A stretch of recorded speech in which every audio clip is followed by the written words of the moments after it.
श्रीमद् भागवत पहला स्कंद अध्याय 3 श्लोक क्रमांक 19। भगवान के 15वें अवतार भगवान वामन देव की कथा का भाग 14।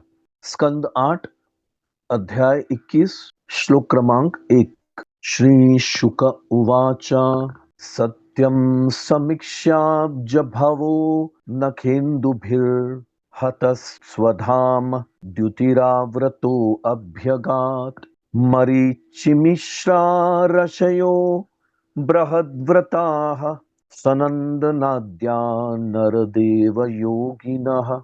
श्री सुखदेव गोस्वामी ने आगे कहा, जब कमल पुष्प से उत्पन्न ब्रह्मा जी ने देखा कि भगवान वामन देव के अंगूठे के नाखूनों के चमकीले तेज से उनके निवास ब्रह्मलोक का तेज कम हो गया है, तो वे पूर्ण पुरुषोत्तम भगवान के पास आ गए। ब्रह्मा जी के साथ मरीचि इत्यादि ऋषि तथा सनंदन जैसे योगी जन थे, किंतु हे राजन, उस तेज के समक्ष ब्रह्मा तथा उनके पार्षद भी नगण्य प्रतीत हो रहे थे। वेदोपवेदा नियमायमान्वितास्तर्के इतिहास सांग पुराण संहिताः ये चापरे योग समीर दीपित ज्ञानाग्निना रंधित कर्म कल्मषाः ववन्दिर्यत्स्मरणानुभावतः स्वायंभुवं धाम गता अकर्मकम् अथांग्रये प्रोन्नमिताय विष्णोरूपाहरत् पद्मभवोर्अर्हणोदकम् समर्च्या भक्त्या अभ्यग्रणाच्छुषित्वा समर्च्या भक्त्या अभ्यग्रणाच्छु चिश्रवा यन्नाभिपंके रूह संभव स्वयं। जो महापुरुष श्री भगवान के चर कमलों की पूजा के लिए आए, उनमें वे भी थे जिन्होंने आत्म संयम तथा विधि विधानों में सिद्धि प्राप्त की थी। साथ ही वे जो तर्क, इतिहास, सामान्य शिक्षा तथा कल्प नामक प्राचीन ऐतिहासिक घटनाओं से संबंधित वैदिक साहित्य में दक्ष थे। अन्य लोग ब्रह्म संहिता जैसे वैदिक उपविषयों, वेदों के अन्य ज्ञान, साम, यजुर, ऋग तथा अथर्व तथा वेदांगों, आयुर्वेद, धनुर्वेद इत्यादि में पटु थे। अन्य ऐसे थे जिन्होंने योगाभ्यास से जागृत हुए दिव्य ज्ञान के द्वारा सकाम कर्म के फलों से अपने आप को मुक्त कर लिया था। कुछ ऐसे भी थे जिन्होंने सामान्य कर्म से नहीं, प्रत्युत उच्च वैदिक ज्ञान द्वारा ब्रह्मलोक में निवास स्थान प्राप्त किया था। जल तर्पण द्वारा श्री भगवान के ऊपर उठे चरण कमलों की भक्ति पूर्वक पूजा कर लेने के बाद भगवान श्री विष्णु की नाभि से निकले कमल से उत्पन्न ब्रह्मा जी ने श्री भगवान की स्तुति की। तो यहाँ पर ब्रह्मा जी के साथ में कौन कौन लोग, उनका वर्णन किया है। उनके साथ वो लोग आए थे जो सिद्धपुर लोक से थे, सिद्धि प्राप्त किए थे, सिद्ध लोक के निवासी। कुछ ऐसे थे जो तर्क में और इतिहासों में और सामान्य शिक्षा और कल्प नामक वैदिक साहित्यों में दक्ष थे, और कुछ लोग ब्रह्म संहिता जैसे वैदिक उपविषयों। तो ये जो ब्रह्म संहिता है, इसके बारे में आयुर्वेद में भी वर्णन आता है। ब्रह्म संहिता जो है अथर्ववेद का हिस्सा है, और ब्रह्म संहिता का जो 5वां अध्याय जो चैतन्य महाप्रभु को मिला, तो ये पूरा नहीं है, ये सिर्फ एक ही अध्याय है। ब्रह्म संहिता के बारे में आयुर्वेद में दिया है कि इसमें 1000 अध्याय है, 1000 अध्याय, 1000 चैप्टर्स है। तो उसका एक ही अध्याय हमको मिला है। तो ये आयुर्वेद भी जो है वो ब्रह्म संहिता से ही निकला है। तो ऐसे लोग भी थे जो ब्रह्म संहिता जैसे वेदों के उपविषयों में साम, यजुर, ऋग और वेद के अंग माने जाते हैं, आयुर्वेद, धनुर्वेद, इसमें पटु थे। तो आयुर्वेद भी जो वेदों का ही अंग है, धनुर्वेद, आयुर्वेद। अन्य ऐसे थे जिन्होंने योगाभ्यास से जागृत हुए दिव्य ज्ञान के द्वारा सकाम कर्म के फलों से अपने आप को मुक्त कर लिया था। तो योग के द्वारा भी कर्मों का, सारे कर्मों का, सकाम कर्मों का और कर्मों का नाश किया जा सकता है। तो ऐसे लोग भी थे जिन्होंने अपने सकाम कर्मों के फलों से अपने आप को मुक्त कर लिया था योग अभ्यास के द्वारा। तो ऐसा शास्त्रों में, शिव संहिता में शिव जी वर्णन करते हैं कि योगाभ्यास, कुछ कुछ ऐसी योगा की टेक्निक है, प्राणायाम की या योग की, जिनसे वो अभ्यास करने से व्यक्ति जो है अपने आप को सकाम कर्म के फलों से मुक्त कर सकता है। कुछ ऐसे भी थे जिन्होंने सामान्य कर्म से नहीं, प्रत्युत उच्च वैदिक ज्ञान द्वारा ब्रह्मलोक में निवास स्थान प्राप्त किया था। धातुः कमंडलू जलम तत् उरुक्रमस्य पादावने जन पवित्रया पादावने जन पवित्रतया नरेन स्वरधुन्य भून्नभसि सा पतति निमारष्टि लोकत्रयं भगवतो विशदेव कीर्तिः। हे राजन, ब्रह्मा जी के कमंडल से निकला जल अद्भुत कार्यों को करने वाले उरुक्रम भगवान वामन देव के चरण कमल को धोने लगा। इस प्रकार यह जल इतना शुद्ध हो गया कि यह गंगा जल में परिणत होकर आकाश से नीचे बहता हुआ तीनों लोगों को शुद्ध करने लगा, मानो पूर्ण पुरुषोत्तम भगवान का विमल यश हो। यहां में पता चलता है कि जब ब्रह्मा जी के कमंडल के जल से भगवान वामन देव के चरण कमल धुले तो गंगा जी बहने लगी, किंतु 5वें स्कंद में कहा गया है कि जब वामन देव का बायां पांव ब्रह्मांड के आवरण में घुस गया तो उससे होकर कारण सागर का दिव्य जल निकलने लगा। अन्यत्र यह भी बताया गया है कि भगवान नारायण गंगा जल के रूप में प्रकट हुए, अतएव गंगा का जल तीनों दिव्य जलों का मेल है। तो यहाँ पर प्रभुपाद जी बहुत अच्छी बात बता रहे हैं। कई लोग जो है कंफ्यूज हो जाते हैं कि क्या सही है क्या गलत है। कई बार शास्त्रों में कई अलग अलग वर्णन होता है, तो प्रभुपाद जी ने यहाँ पर तीनों वर्णन किए हैं।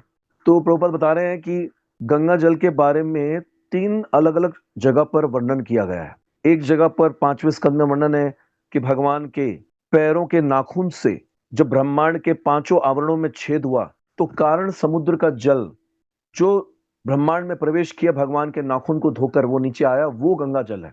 और यहां पर वर्णन आता है 8वें स्कंद में कि जब ब्रह्मा जी ने भगवान के चरणों को देखा तो भगवान के चरणों को धोने के लिए उन्होंने अपने कमंडल के जल को भगवान के चरणों में डाला, तो वो भगवान के चरणों को छूने से वो जल गंगा जल में परिणत हो गया। और तीसरी जगह पे वर्णन आता है कि भगवान नारायण गंगा जल के रूप में प्रकट हुए हैं। तो ये तीनों प्रभुपाद जी इन तीनों को ले रहे हैं। प्रभुपाद जी बोल रहे हैं ये तीनों ही सत्य है और ये तीनों जलों को मिलाकर ये गंगा जल बना है। तो गंगा जल कितना पवित्र है। तो इस तरह गंगा तीनों लोकों को शुद्ध करने में समर्थ है। यह विवरण श्रील विश्वनाथ चक्रवर्ती ठाकुर द्वारा दिया गया है। तो ये हमारे श्रील प्रभुपाद जी ने तो बोला ही है, लेकिन प्रभुपाद कहाँ से रेफरेंस दे रहे हैं? अपने आचार्य से। श्रील विश्वनाथ चक्रवर्ती ठाकुर ने बताया कि 3 जगह अलग अलग वर्णन आया, तो ये गंगा जल जो है तीनों जलों का मेल है। तीनों जल जब मिल जाते हैं तो ये गंगा जल बनते हैं। तो प्रभुपाद जी जो तात्पर्य लिखते हैं वो अपनी मर्जी से नहीं होता है, वो सब आचार्यों के 15 आचार्यों की कमेंट्रियों को लेकर प्रभुपाद जी ने तात्पर्य लिखे हैं। तो इसलिए तात्पर्य जो है वे सामान्य तात्पर्य नहीं, किसी का मेंटल स्पेकुलेशन नहीं, ये सारे आचार्यों की कमेंट्रीज है। तो आपको 15 कमेंट्री पढ़ने की आवश्यकता नहीं है, प्रभुपाद के तात्पर्य पढ़ लो, सारी कमेंट्रीज उसमें आ जाती। ब्रह्मादयो लोकनाथः स्वनाथाय समाद्रताः सानुगा बलिम आजृहु संक्षिप्तात्म विभूतये। ब्रह्मा जी तथा विभिन्न लोकों के समस्त प्रधान देवता अपने उन परम स्वामी भगवान वामन देव की पूजा करने लगे, जिन्होंने अपने सर्वव्यापक रूप को छोटा करके अपना आदि रूप ग्रहण कर लिया था। तो सारे के सारे प्रधान देवता और ब्रह्मा, सारे लोगों के जितने भी देवता हैं, वे सब भगवान वामन देव की पूजा करने लगे, जिन्होंने वामन का रूप, एक छोटे से ब्राह्मण बालक का रूप धारण किया था।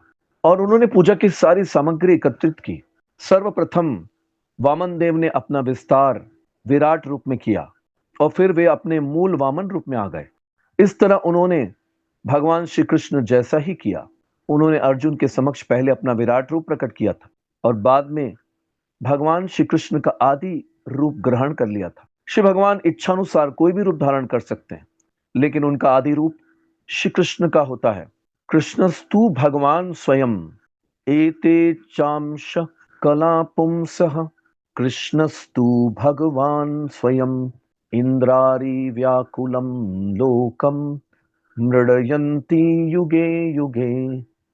भक्त की क्षमता के अनुसार श्री भगवान विभिन्न रूप धारण करते हैं, जिससे भक्त उनसे व्यवहार कर सके। तो मैंने इस बारे में अपने गुरुदेव से पूछा था कि भगवान अलग अलग रूप क्यों धारण करते, कभी वामन के रूप में, कभी मछली के रूप में, मत्स्य के रूप में, कभी कूर्म के रूप में, कभी नरसिम्हा के रूप में।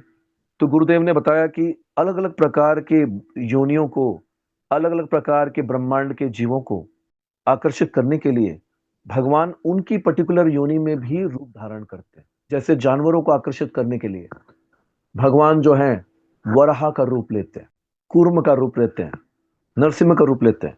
तो इवन जो है अलग अलग योनियों के लोग भी जो है भगवान से आकर्षित हो। जलचरों को आकर्षित करने के लिए भगवान मत्स्य का रूप लेते हैं। ऐसा नहीं किसी प्रहलाद के लिए ही वो रूप ले रहे हैं। तो ऐसे अलग अलग प्रकार के योनियों में जो जीवात्माएं हैं उन सब के लिए भगवान अलग अलग प्रकार के रूप लेते हैं, जिससे वो भगवान के साथ में रिलेट कर सके, संबंध बना सके। यह उनकी अहेतुकी कृपा है। जब भगवान वामन देव ने अपना आदि रूप धारण कर लिया तो ब्रह्मा जी तथा उनके पार्षदों ने उन्हें प्रसन्न करने के लिए पूजा की विविध सामग्री एकत्र की। तो यही समर हणैः स्रग्भिर्दिव्य गंधानुलेपनैः धूपैर्दीपैः सुरभिभिर्लाजाशतफलाङ्कुरैः स्तवनैर्जयशब्दैश्च तद्वीर्यमहिमाङ्कितैः नृत्यवादित्रगीतैश्च शंखदुन्दुभिनिः स्वनैः। इसमें आप देखेंगे कि हर एक अक्षर के पीछे, हर एक शब्द के एंड में आई की मात्रा आ रही है। उन्होंने सुगंधित पुष्प, जल, पाद्य तथा अर्घ्य, चंदन तथा अगुरु के लेप, धूप दीप लावा, अक्षत, धान्य, फल, मूल तथा अंकुरों से श्री भगवान की पूजा की।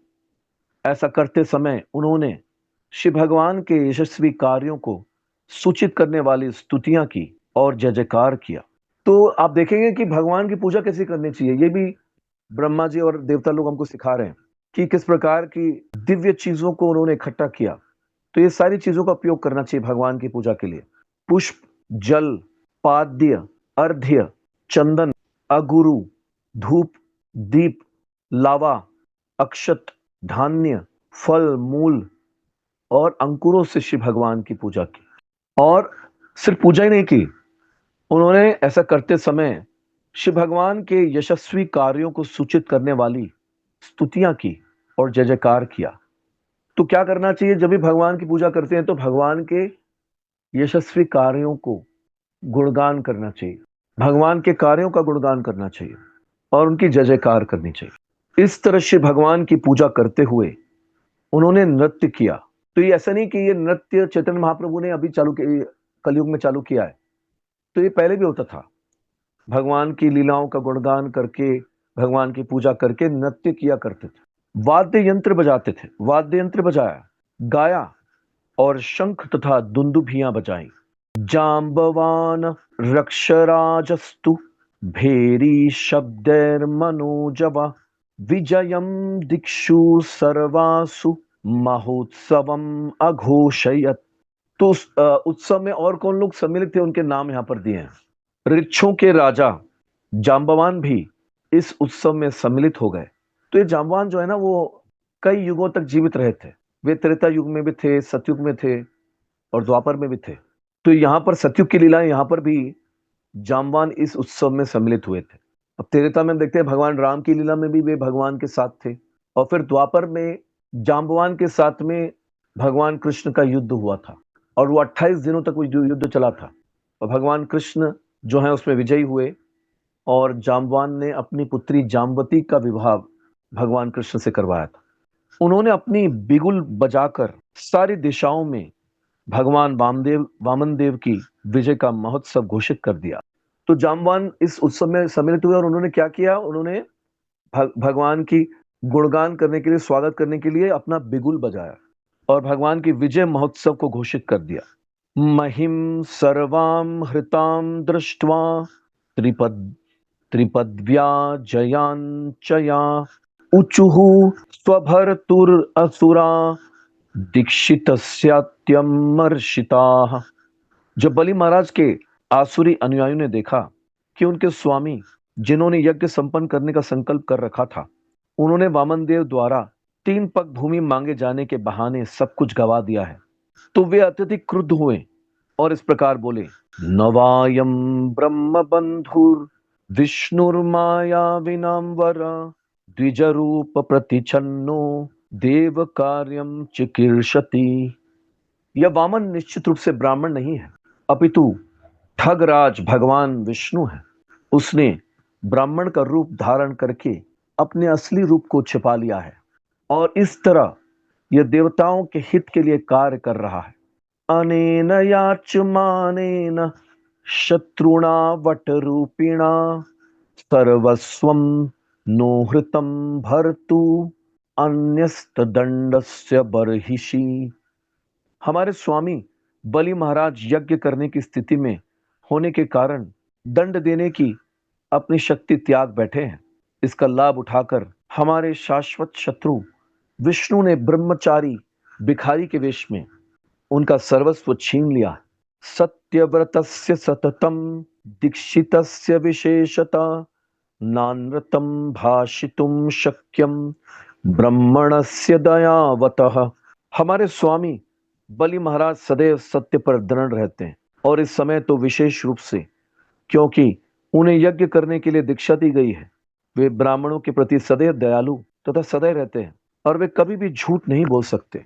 तस्मादस्य वधो धर्मो भर्तुः शुश्रूषणं च न इत्यायुधानि जग्गुहुर् बलेर अनुचरासुराः।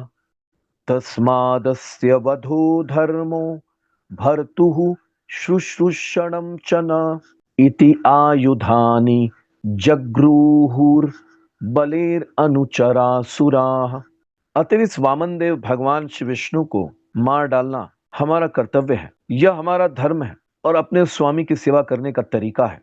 इस निर्णय के बाद महाराज बलि के आसुरी अनुयायियों ने वामन देव को मारने के उद्देश्य से अपने अपने हथियार उठा लिए।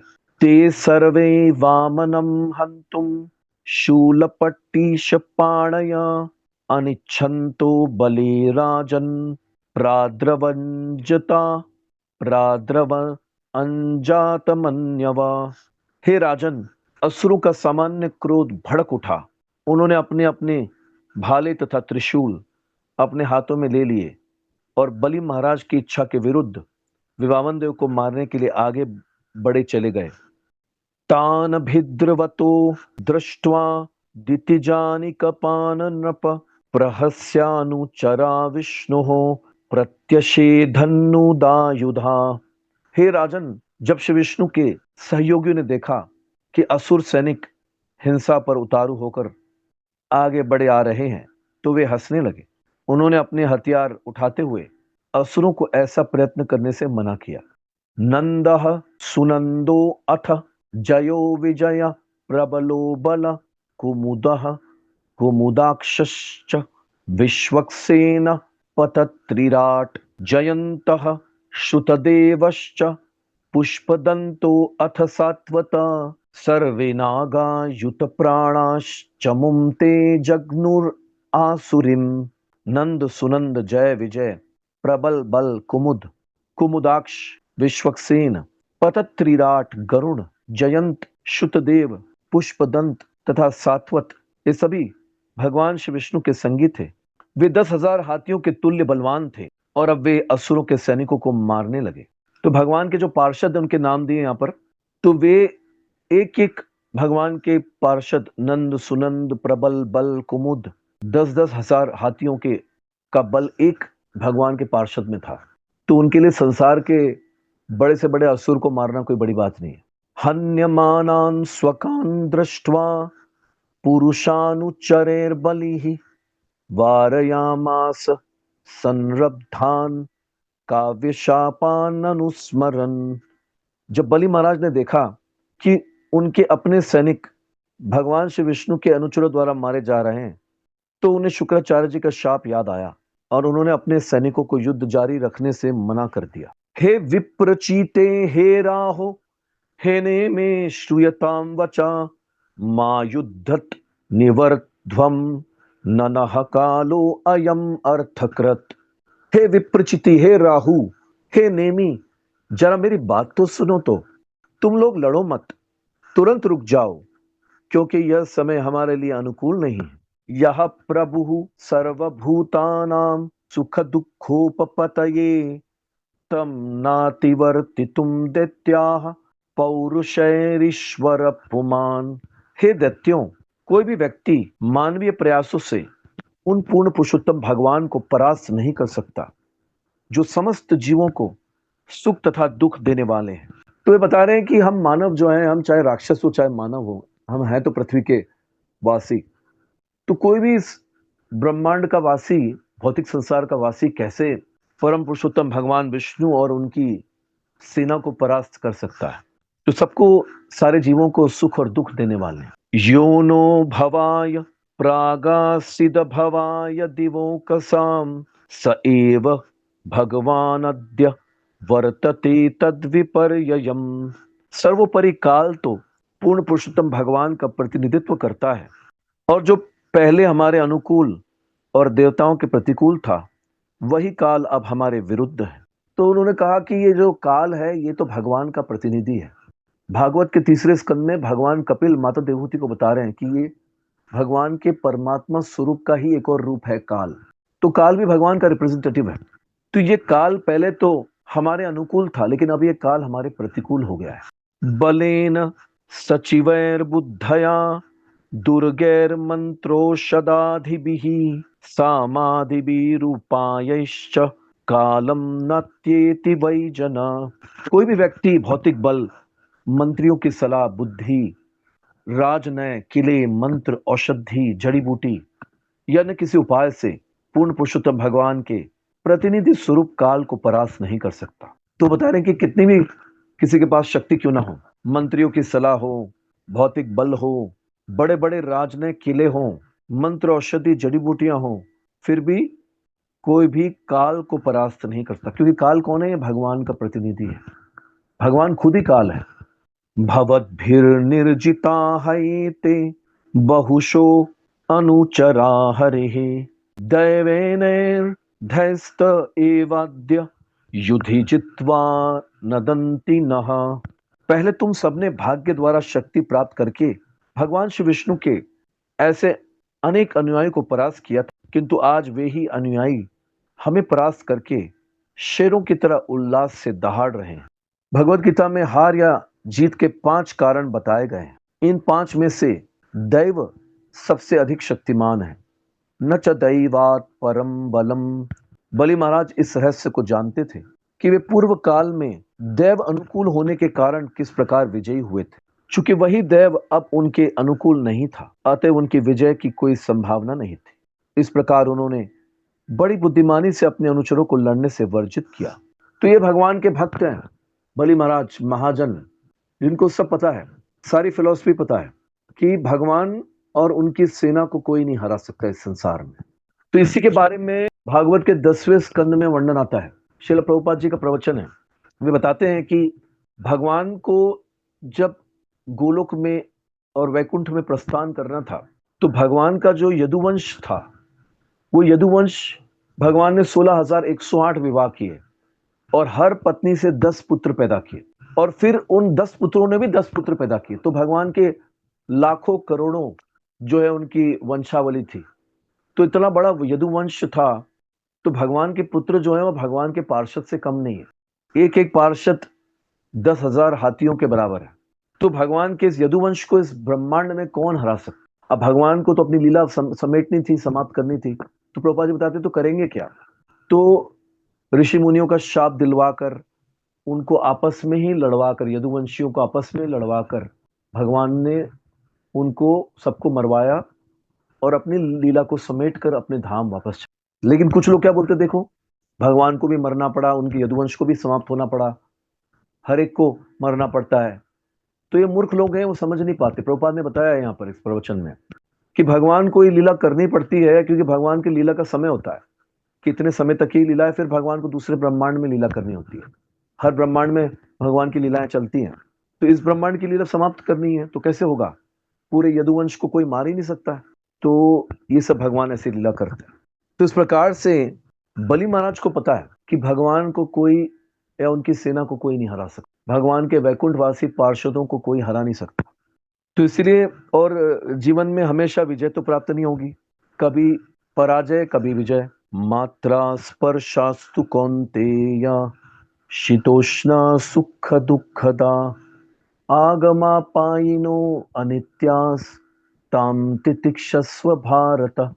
जैसे इंद्रियां इंद्रिय विषयों को छूती हैं तो उनके स्पर्श करने से सर्दी गर्मी का अनुभव होता है, उसी प्रकार से इंद्रिया इंद्रिय विषय को छूने पर पराजय विजय हानि लाभ सुख दुख का अनुभव होता है। तो भगवान बोलते हैं ये सर्दी गर्मी की तरह, ये सीजन की तरह है, इसको सहन करना सीखना चाहिए। तो हमेशा आप विजयी नहीं होंगे, कभी पराजय भी होंगे। हमेशा बिजनेस में प्रॉफिट नहीं होगा, कभी लॉस भी होगा। तो ये तो व्यापार का रूल है, 100% प्रॉफिट नहीं होगा, क्योंकि ये संसार जो है द्वैत से बना है। द्वैत का मतलब है हानि लाभ सुख दुख जय पराजय। तो बलि महाराज जो है इस रहस्य को जानते थे कि पूर्व काल में दैव अनुकूल होने के कारण वे विजयी हुए थे। चूंकि वही दैव अब उनके अनुकूल नहीं था, अतएव उनकी विजय की कोई संभावना नहीं थी। इस प्रकार उन्होंने बड़ी बुद्धिमानी से अपने अनुचरों को लड़ने से वर्जित किया। जब पता है कि हारना ही है और सामने भगवान और उनके पार्षद हैं, तो फिर उनके साथ युद्ध करके क्या फायदा है। अननेसेसरी अपनी जान गवा के कुछ नहीं मिलेगा। एतान वयम विजिष्यामो यदि दैवम प्रसीदति तस्मात् कालम प्रतीक्षध्वम यो नो अर्थत्वाय कल्पते। जब तक भाग्य हमारे अनुकूल ना हो तब तक हम विजय प्राप्त नहीं कर सकेंगे, अतएव हमें उस अनुकूल समय की प्रतीक्षा करनी चाहिए जब हम उन्हें पराजित कर सकेंगे। तो नारद मुनि ने एक शास्त्र की रचना की है। शास्त्रों में एक शास्त्र है जो नारद मुनि के द्वारा लिखा गया है, नारद संहिता करके उसका नाम है। तो उसमें नारद मुनि वर्णन कर रहे हैं, ये थोड़ा एस्ट्रोलॉजी से रिलेटेड है। इसमें नारद मुनि वर्णन कर रहे हैं कि कौन से समय में कौन सा कार्य करना चाहिए और कौन से समय में कौन सा कार्य करने से उसमें आपको सफलता प्राप्त होगी। क्योंकि ज्यादातर लोगों को यही कंसर्न होता है कलयुग में कि कैसे हम सक्सेस को प्राप्त करें, पर लोगों को इसके बारे में पता ही नहीं है। तो इसमें नारद संहिता करके एक शास्त्र है जिसमें नारद मुनि इसके बारे में पूरा वर्णन कर रहे हैं कि कौन से काल में कौन सा कार्य करना चाहिए। क्यों लोग जो है शुभ मुहूर्त निकालते थे प्राचीन काल में, जैसे विवाह के समय पंडित को बुलाकर हम शुभ मुहूर्त क्यों निकालते हैं कि शुभ मुहूर्त में अगर विवाह होगा तो उनका विवाह जो है बहुत अच्छे से चलेगा, उनका जो गृहस्थी जो है बहुत अच्छे से चलेगी। तो ऐसे सिर्फ विवाह के लिए नहीं होता था, ऐसे जैसे यात्रा पे निकल रहे हैं तो कौन से समय अनुकूल है, तो ऐसे हर चीज के लिए उसका मुहूर्त उसका समय होता था कि वो पर्टिकुलर समय होगा तो वो ठीक होगा। तो उसके बारे में नारद मुनि उसमें वर्णन कर रहे हैं। तो इसके बारे में लोगों को ज्ञान ही नहीं, ये भी एक साइंस है, बहुत बड़ी साइंस है ये। अलग अलग समय में अलग अलग लक्षण होते हैं समय के, अलग अलग उन लक्षणों के अनुसार कार्य को करना पड़ता है, तो वो उसमें ज्यादा सफलता मिलती है। तो ये सब विद्याएं हैं, सीखना चाहिए, लेकिन लोगों को पता ही नहीं है इसके बारे में। लेकिन यहाँ पर हम देखते हैं बलि महाराज को उसके बारे में ज्ञान है, तो वे बता रहे हैं कि अभी समय हमारे अनुकूल नहीं है, इसीलिए हमको सही समय की प्रतीक्षा करनी चाहिए जब हम उनको पराजित कर सकेंगे। अभी हम कितना भी प्रयास कर लें कुछ होने वाला नहीं है। श्री शुक उवाच पत्युर निगतितम श्रुत्वा दैत्य दानवयूथपाः रसाम निर्विविशु राजन विष्णु पार्षदताड़िताः। श्रील सुखदेव गोस्वामी ने आगे कहा, हे राजन, अपने स्वामी बलि महाराज के आदेश के अनुसार दैत्यों तथा दानवों के सारे सेनापति ब्रह्मांड के निचले भागों में प्रविष्ट हुए। तो फिर उन्होंने क्या किया, जब उन्होंने देखा कि बलि महाराज ने बोला कि अभी समय हमारे अनुकूल नहीं है तो अभी युद्ध करके कोई फायदा नहीं है, तो ब्रह्मांड के नीचे वाले लोकों में इस सारे दैत्य जो हैं वे प्रविष्ट हो गए, सारे दानवों के सेनापति, जहां उन्हें श्री विष्णु के सैनिकों ने खदेड़ दिया था। अथ तारक्ष्य सुतो ज्ञात्वा विराट प्रभु चिकीर्षितम बबंद वारुणै पाशैर बलिम सुत्ते अहनि कृतौ। तत्पश्चात यज्ञ समाप्त हो जाने के बाद सोमपान के दिन पक्षीराज गरुण ने अपने स्वामी की इच्छा जानकर बलि महाराज को वरुण पाश से बंदी बना लिया। तो इसके बारे में हम देखते हैं कि जैसे जगन्नाथ जी की रथ यात्रा निकलती है तो उसका भी समय होता है, एग्जैक्टली वो काल में वो समय में उस 9 दिनों में निकालनी चाहिए। जैसे पूरी जगन्नाथपुरी के जो भक्त हैं वो बताते हैं कि ये समय में ही करो, तो इस्कॉन अब उसको फॉलो कर रहे हैं कि 9 दिन में ही करते हैं हम। तो वो पर्टिकुलर मुहूर्त में करने से उसका बेनिफिट होता है। जैसे एग्जाम्पल भगवान नरसिम्हा प्रहलाद को बताते हैं कि प्रहलाद पिछले जन्म में ब्राह्मण पुत्र थे, लेकिन वे बिगड़ गए थे और एक वैश्या के साथ में उनकी मित्रता थी।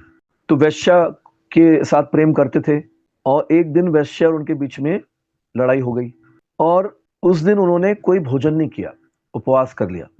तो उस दिन मुहूर्त था नरसिम्हा चतुर्दशी का। नरसिम्हा चतुर्दशी, वामन द्वादशी, जन्माष्टमी, राधाष्टमी। तो इसके बारे में पद्म पुराण में वर्णन है कि ये जितनी भी तिथियां होती है इनका महत्व होता है। इन तिथियों में अगर कोई उसका पालन करता है, फास्टिंग करता है, निर्जल करता है, तो करोड़ों एकादशियों का फल उसे प्राप्त होता है। तो प्रहलाद ने अनजाने में और उस वैश्या ने अनजाने में उपवास कर लिया उस तिथि में। तो उस तिथि का इतना महत्व होता है कि उसके कारण, उस समय के कारण उनके ऊपर इतनी कृपा हुई कि वे अगले जन्म में प्रहलाद बन गए, भगवान के बड़े भक्त बने। तो ये नरसिम्हा बता रहे हैं खुद। तो भगवान खुद बता रहे हैं कि ये समय का, काल का कितना महत्व होता है। तो इन सब चीजों को हमको सीखना चाहिए, हमको पता होना चाहिए। क्यों हम लोग कैलेंडर को फॉलो करते हैं? हमारे इस्कॉन में भी कैलेंडर बनता है ना। तो ये जो एक्सपर्ट होते हैं एस्ट्रोलॉजी में, इन तिथियों के बारे में, इन कालों के बारे में, तो वे उस तिथि को निकाल कर पूरा कैलेंडर तैयार करते हैं। ये पर्टिकुलर समय में हमको उपवास करना है जन्माष्टमी का, ये पर्टिकुलर समय में नरसिम्हा चतुर्दशी, वामन द्वादशी, ये समय में एकादशी। तो ये सब कैलेंडर के हिसाब से हमको फॉलो करना पड़ता है। तो जैसे ही समाप्त हो गया यज्ञ, तो सोमपान के दिन पक्षीराज गरुण ने अपने स्वामी की इच्छा जानकर बलि महाराज को वरुण पाश से बंदी बना लिया। पूर्ण पुरुषोत्तम भगवान का नित्य संगी गरुण श्री भगवान की आंतरिक इच्छा को जानने वाला है। तो ऐसा नहीं है कि जो असली सेवक होता है, जो असली शिष्य होता है गुरु का, उसको गुरु को आज्ञा देने की जरूरत नहीं पड़ती। गुरु की बात को, मन को पढ़ लेता है वो, और बिना बताए वो गुरु की आज्ञा का पालन कर लेता है। ये फर्स्ट क्लास है। और दूसरा क्लास, सेकंड क्लास कौन है? जिसको बताना पड़ता है और फिर वो करते हैं। और थर्ड क्लास कौन है? जिनको बताते हैं और फिर भी वो नहीं करते। लेकिन गरुण जो है वह भगवान के नित्य संगी और भगवान के नित्य सेवक है। तो भगवान की आंतरिक इच्छा को वो जानते हैं। तो भगवान की इच्छा को समझकर गरुण ने वरुण पाश से बलि महाराज को बंदी बनाया। बलि महाराज की सहिष्णुता तथा भक्ति असंदिग्ध रूप से अतिश्रेष्ठ थी। सारे विश्व को बलि महाराज की महती सहिष्णुता दिखलाने के लिए गरुण ने उन्हें बंदी बना लिया। तो यहां पर पूरे विश्व को एक शिक्षा देने के लिए भगवान ये लीला कर रहे हैं। भगवान के शुद्ध भक्त की सबसे अच्छी क्वालिटी क्या है? सहिष्णुता। चैतन्य महाप्रभु ने अपने श्लोक में बताया, त्रनादपि सुनिचेन तरोर इव सहिष्णुना अमानिना मानदेना कीर्तनिया सदा हरि।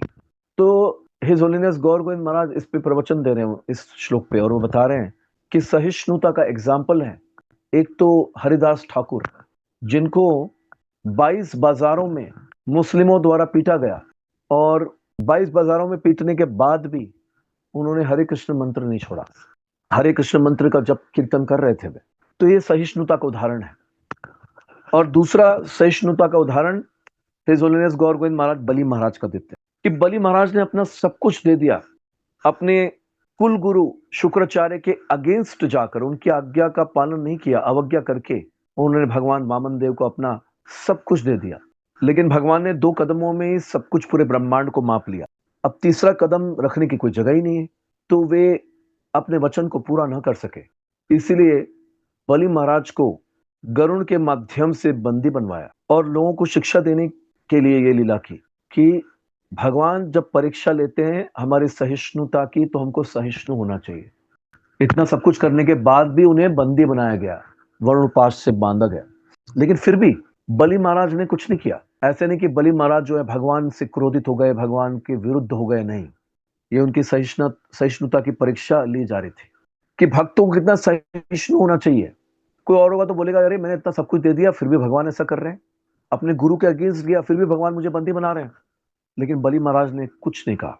तो ये भक्तों की सहिष्णुता है। हाहाकारो महानासीद रोदस्यो सर्वतो दिशम निग्रहमाणे असुरपतौ विष्णुना प्रभ विष्णुना। जब बलि महाराज पर परम शक्तिशाली भगवान श्री विष्णु द्वारा इस प्रकार बंदी बनाए लिए गए तो ब्रह्मांड के अधो तथा ऊर्ध्व लोकों की समस्त दिशाओं में शोक से हाहाकार मच गया। तम बद्धम वारुणैः पाशैर् भगवानाह वामना नष्ट श्रियम स्थिर प्रज्ञम उदार यशसम नृप। हे राजन, तब पूर्ण पुरुषोत्तम भगवान वामन देव अत्यंत उदार एवं सुविख्यात बलि महाराज से बोले, जिन्हें उन्होंने वरुण पाश से बंदी बनवा लिया था। यद्यपि बलि महाराज के शरीर की सारी कांति जा चुकी थी तो भी वे अपने निर्णय पर अटल थे। जब किसी की सारी संपत्ति छीन ली जाती है तो निश्चय ही उसकी शारीरिक कांति घट जाती है, किंतु बलि महाराज अपना सर्वस्व छीन जाने पर भी पूर्ण पुरुषोत्तम भगवान वामन देव को तुष्ट करने के अपने संकल्प पर अटल थे। भगवत गीता में ऐसे व्यक्ति को स्थित प्रज्ञ कहा गया है।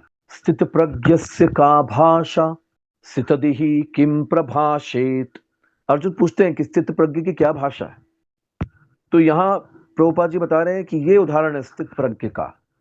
शुद्ध भक्त कभी भी भगवान की सेवा से विचलित नहीं होता। तो इस स्थित प्रज्ञ का मतलब क्या है? जो कभी भी किसी भी स्थिति में भगवान की भक्ति से विचलित नहीं होते, चाहे कितनी भी विकट स्थिति आ जाए जीवन में, भक्ति छोड़ते नहीं। हमारे जीवन में थोड़ी सी प्रॉब्लम आ जाती है, घर में कोई बीमार हो जाता है, हम उनकी सेवा में लग जाते हैं, हम भूल जाते हैं भगवान कृष्ण को, माला छूट जाती है। रिश्तेदार की शादी में जाते हैं, शादियों में जाते हैं, वहां पर जाकर उनके संग में माला छूट जाती है, भक्तों का संग छूट जाता है। बीमार हो जाते हैं, खुद बीमार बिस्तर में पड़ जाते हैं, माला छूट जाती है, भगवान की भक्ति छूट जाती है। लेकिन भगवान के शुद्ध भक्त स्थित प्रज्ञ वो भक्त हैं जो किसी भी स्थिति में भगवान की भक्ति को नहीं छोड़ते। इसका उदाहरण है प्रभुपाद जी की शिष्या कुंती देवी दासी। कुंती देवी दासी को 25-30 साल के बाद में, जब उन्होंने सेवा कितने साल इस्कॉन में, वो बुक डिस्ट्रीब्यूटर थी, करोड़ों की किताबें उन्होंने डिस्ट्रीब्यूट की, उनको कैंसर हो गया था। तो वे बिस्तर में थी, उठ भी नहीं सकती थी, लेकिन पड़े पड़े 100 माला हरे कृष्ण की करती थी। और उनकी बेटी कर्णामृत देवी दासी माता जी उनको भागवत सुनाती थी पड़े पड़े बिस्तर में। और हिज होलीनेस राधानाथ महाराज और बड़े बड़े सन्यासी इस्कॉन के जाकर उस माता जी को प्रणाम करने गए कि कितनी महान है ये माता, जो पड़े पड़े भी बिस्तर में भगवान की भक्ति कर रही है कंटिन्यू। और उनके चेहरे में तेज और प्रसन्नता थी। वहां के टीवी चैनल ने आकर उनका इंटरव्यू लिया कि इतने प्रॉब्लम है, आपकी कमर के नीचे का हिस्सा पूरा पैरालाइज हो चुका है, आपको कैंसर है, लेकिन आपके चेहरे में प्रसन्नता है, तेज है, कोई दुख नहीं है। तो वे बोलती है कि मैं दुखी क्यों हूं? मुझे भगवान ने, मुझे शिला प्रभुपाद जैसे गुरु मिले, उनकी कृपा से कृष्ण मिले। जिसको कृष्ण मिल गए, प्रभुपाद जैसे गुरु मिल गए, तो वो दुखी कैसे हो सकती? इस शरीर के कारण मैं दुखी नहीं हो सकती। तो ऐसी स्थिति में भी वो खुश थी, प्रसन्न थी, और उन्होंने अपनी भक्ति को नहीं छोड़ा। हम लोग अभी भक्ति में कमजोर है, जरा सा प्रॉब्लम आता है भक्ति छूट जाती है, लेकिन कुंती देवी दासी ने नहीं छोड़ा। और जो भी उनसे मिलने गया, जिन्होंने इस्कॉन छोड़ दिया था, ऐसे लोग उनसे मिलने गए तो उनका संग करके उन लोगों ने भी इस्कॉन में वापस आ गए। जिन्होंने भक्ति छोड़ दी थी, वे उनका संग करके वापस भक्ति शुरू कर दी। तो इतनी महान थी वो माता। और उस स्थिति में जब वो उठ नहीं सकती थी, जब गीता मैराथन का समय आया, इस महीने भगवान ने गीता सुनाई अर्जुन को, तो इस समय पूरे दुनिया में लोग गीता का, भगवत गीता को डिस्ट्रीब्यूट करते हैं इस्कॉन में। तो वे सबको, भक्तों को कहने लगी कि मुझे व्हील चेयर पर बिठाओ, मेरे बॉडी को, शरीर को, और मुझे ले चलो, मैं शिला प्रभुपाद जी की भगवत गीता को डिस्ट्रीब्यूट करना चाहती हूँ। ऐसी स्थिति में जब वो उठ भी नहीं सकती है, उनकी इच्छा थी कि मैं जाकर शिला प्रभुपाद की भगवत गीता को डिस्ट्रीब्यूट करूं, लोगों तक पहुंचाऊं। तो ये स्थित प्रज्ञ है। कितनी भी तकलीफ आ जाए जीवन में, भगवान की भक्ति नहीं छोड़ते, चाहे माया कितने ही कष्ट तथा व्यवधान क्यों न ले आए। सामान्यतः जिनके पास संपत्ति तथा ऐश्वर्य होते हैं वे विख्यात होते हैं, किंतु बलि महाराज अपना सर्वस्व छीन जाने के कारण सदा सदा के लिए विख्यात हो गए। यह पूर्ण पुरुषोत्तम भगवान की अपने भक्तों पर विशेष कृपा है। श्री भगवान कहते हैं, यस्याहम अनुघृणामि हरिष्ये तद्धनम शनैः। भगवान बोलते हैं युधिष्ठिर महाराज को भागवत में कि मैं जिसके ऊपर विशेष कृपा करता हूं, तो उसका भौतिक आसक्तियां, भौतिक धन, भौतिक ऐश्वर्यों को मैं हरण कर लेता हूं, उनकी भौतिक आसक्तियों को मैं खत्म कर देता हूं, और वो मुझ में भगवान में आसक्ति उनकी बढ़ने लगती। श्री भगवान अपने भक्त पर प्रथम विशेष कृपा के रूप में सर्वप्रथम उसका सारा धन हर लेते हैं, किंतु भक्त कभी ऐसी क्षति से विचलित नहीं होता। पर ऐसा नहीं है कि वो सब कुछ लेके भक्त को भिखारी बना देते हैं, ऐसा नहीं है। आगे आप देखेंगे कि बलि महाराज को ये असलियत में भगवान ऐसा क्यों करते हैं, इसके पीछे कारण है। तो लोग बोलेंगे कि भगवान की भक्ति करने से फायदा नहीं है, सब कुछ तो भगवान हरण कर लेंगे। नहीं, भगवान ये परीक्षा लेते हैं अपने भक्त की कि ये सब कुछ छोड़ने के बाद भी मेरी भक्ति छोड़ता है कि नहीं। लेकिन भक्त, शुद्ध भक्त उस परीक्षा में उत्तीर्ण होते हैं, पास हो जाते हैं। सब कुछ लेने के बाद भी वो भक्ति नहीं छोड़ते और ज्यादा तीव्रता से भक्ति करते हैं। और फिर क्या होता है, फिर भगवान देने लगते हैं, वापस देने लगते हैं, इतना देने लगते हैं कि आप ले नहीं पाते, पर उस परीक्षा में उत्तीर्ण होना पड़ता है। ये प्रैक्टिकली मेरे जीवन में हुआ है।